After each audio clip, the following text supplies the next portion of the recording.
Bienvenue. Aujourd'hui, on explore en profondeur un concept dont on entend de plus en plus parler, le capitalisme de surveillance. Bonjour. Oui, et on va voir ensemble que ce n'est pas juste une histoire de technologie, mais vraiment une nouvelle logique économique. C'est ça. L'idée, c'est de décrypter un peu les mécanismes, les origines, et puis les conséquences sur nous, sur la société. Et pour lancer la discussion, il y a cette idée assez frappante quand on utilise des services gratuits. Ah oui, Eh bien, on n'est pas vraiment les clients, on serait plutôt la source d'une matière première un peu invisible. exactement. Notre expérience, en fait, transformée en ce qu'on appelle le surplus comportemental. C'est un point clé, ça. Le surplus comportemental, donc ce ne sont pas nos données directes, le produit. Pas seulement. C'est surtout les prédictions sur nos comportements futurs qui sont déduites de ce surplus. C'est l'analyse de ce qui dépasse. La simple amélioration du service. C'est ça qui crée une nouvelle valeur économique. D'accord.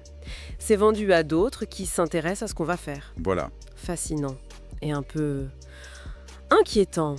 Mais alors, comment on en est arrivé là? Vous disiez que ça a émergé à un moment précis? Oui. Les sources pointent souvent vers 2001, chez Google notamment. Et le contexte historique est crucial pour comprendre. L'après 11 septembre. Exactement.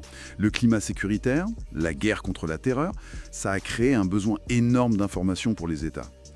Et disons qu'il y a une sorte d'affinité élective Mhm. entre les besoins des agences de renseignement, la CIA, la NSA sont mentionnées, et les capacités naissantes de collecte de données de boîtes comme Google. Une rencontre d'intérêts en quelque sorte. Et le contexte économique plus large a aidé? Ah oui, tout à fait. L'idéologie néolibérale dominante à l'époque, qui prenait l'autorégulation, moins d'intervention de l'État, eh bien ça a laissé le champ libre. Donc peu de régulation, peu de débat public au début. Voilà, ces pratiques ont pu se développer assez discrètement. Bon, d'accord, le cadre est posé. Mais alors, concrètement, au quotidien, comment ça marche cette extraction? Alors, le cœur du système, c'est donc ce fameux surplus comportemental. L'idée, c'est de collecter beaucoup plus de données que ce qui est strictement nécessaire pour que l'application ou le service fonctionne bien. D'accord. Et ce trop-plein de données, il sert à quoi? Il alimente la création de profils hyper détaillés, les UPI, ou données du profil utilisateur. Ça permet de déduire plein de choses sur nous, même des trucs qu'on n'a jamais dit explicitement. C'est comme un texte fantôme qui nous décrive. Donc on collecte pour prédire nos actions futures. Mais j'ai lu aussi que ça allait plus loin, qu'il s'agissait aussi d'influencer. Oui, précisément. C'est le deuxième étage de la fusée, si on veut. Prédire et façonner le comportement. Les sources parlent d'économie d'action. D'économie d'action. C'est-à-dire? On met en place des mécanismes pour nous ajuster, le terme tuning est utilisé, ou nous guider, herding, vers certaines actions. Pensez à l'assurance auto qui ajuste la prime selon votre conduite réelle, captée par des capteurs. Ah oui, je vois. Et l'exemple de Pokémon Go aussi est assez parlant, non? Comme prototype pour diriger les gens dans l'espace physique. Tout à fait. Ça montre bien cette capacité à intervenir dans le monde réel pour générer des comportements qui sont profitables pour quelqu'un d'autre. Et ça nous amène aux impacts plus larges. Et les sources utilisent des mots forts comme profondément antidémocratique. Pourquoi? Parce que cette logique, au fond, c'est une appropriation unilatérale de l'expérience humaine.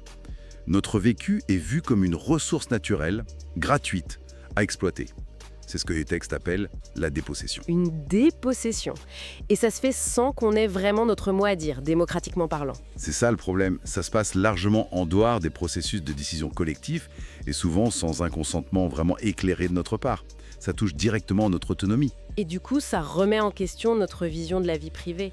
Le fameux « je n'ai rien à cacher », ça ne tient plus vraiment, alors. Non, c'est un argument dangereux, un sophisme. La vie privée, ce n'est pas juste cacher des fautes.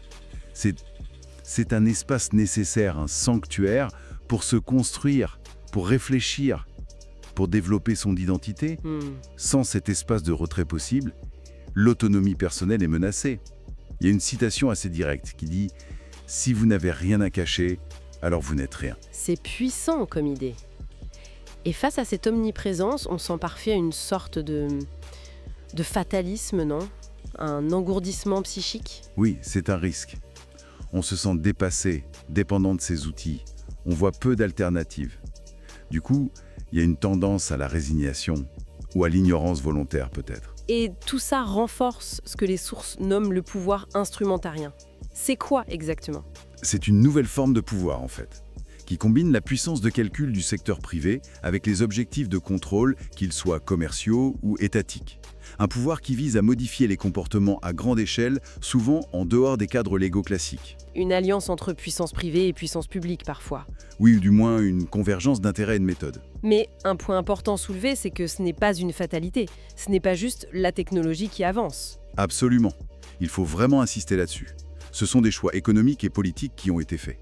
Des logiques spécifiques d'accumulation de capital qui ont été privilégiées. Ce n'est pas une évolution naturelle ou inévitable de la technologie. La technologie offre des possibilités, mais ce sont des acteurs qui choisissent de les utiliser de cette manière spécifique. C'est exactement ça. Bon, alors pour résumer un peu tout ça, le capitalisme de surveillance, ce n'est pas juste de la pub ciblée, loin de là.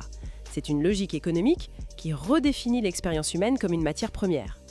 Oui, une matière première pour prédire et, de plus en plus, pour modeler nos actions. Avec des conséquences majeures sur notre liberté individuelle et potentiellement sur le fonctionnement de nos démocraties.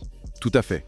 C'est une reconfiguration assez profonde de l'individu et du pouvoir. Et pour finir, peut-être une question à laisser en suspens. Est-ce que cette logique ne vient pas grignoter ce que les sources appellent notre droit au temps futur? C'est une belle question.